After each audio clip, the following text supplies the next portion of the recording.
Live and in person, it's Tom Schmitz. I can't deny that I do love fried pickles. No way around that. I do love the fried pickles, especially if you get some of that, like Cajun ranch, it's a little spicy ranch to it, and you dip them in that. Ooh, I do like the fried pickles. I don't know about eating my weight. Oh, yeah, I probably could. Probably twice, probably. Yeah, I don't know who made that intro, Dan Martone, but, it's probably accurate. Probably accurate.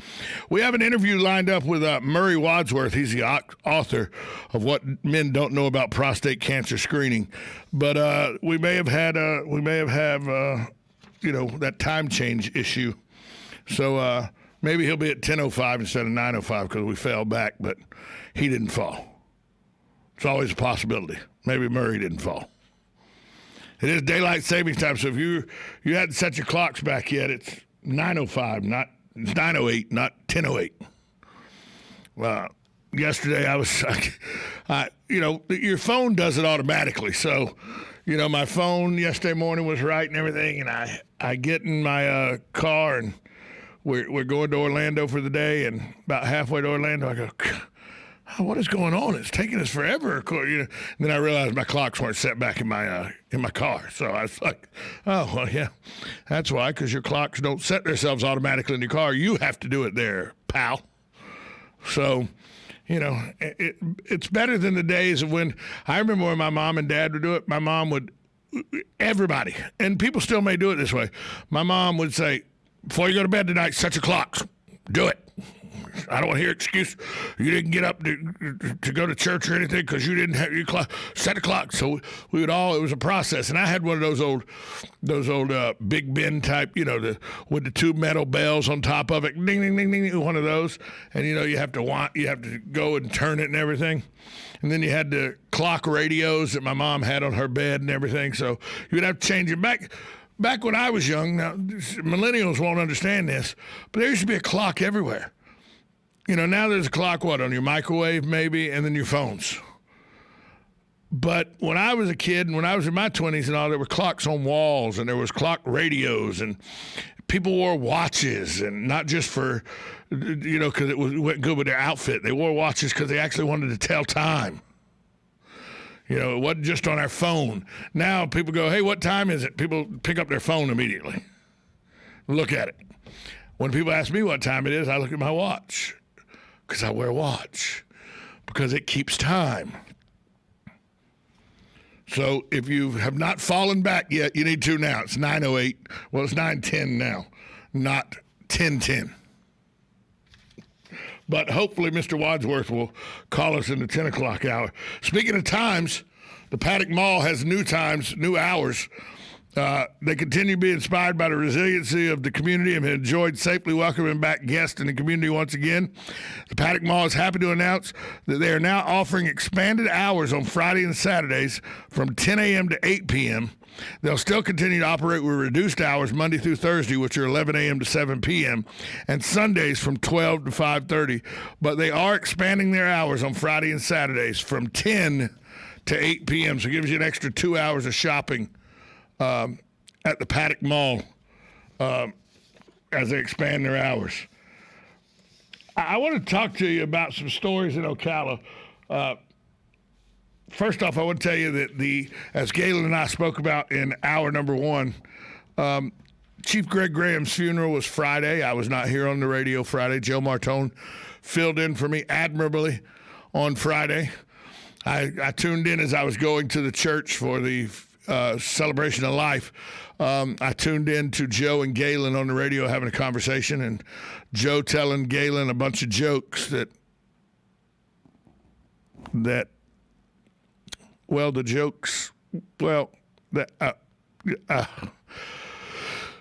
Joe, just leave the comedy to comedians and people that are funny. That's all I'm saying. That's all I'm saying. Is that too much to ask? Is that too much to ask? But a very good turnout, very nice celebration. It's never a thing that you want to be a part of, but it was done really, really well. The good folks at First Baptist Church were gracious and just perfect. Mark Cummings from Church of Hope, the pastor who oversaw the proceedings, was great. The people who spoke on behalf of the family and the friends of the chief were amazing. The turnout of people that were in uniform was quite amazing to see. How many people turned out, not just from Ocala and Marion County, but from all over the country. Not just the state of Florida, all over the country. She knows Chief was the chief also in Cedar Rapids, Iowa, so he's well known all over the country with his brothers and sisters in the blue and the green uniforms with badges. So it was as nice as a celebration of life could be when you're celebrating the life of somebody that's no longer with you. So it was done. Very good job.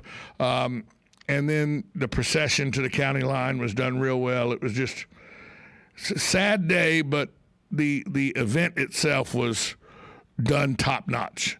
Hires Baxley handled the services and everything. It was sad day, but it was handled as well as it could be handled, taken into effect who the person was that we were celebrating their life and what they meant to the city of Ocala and to Marion County.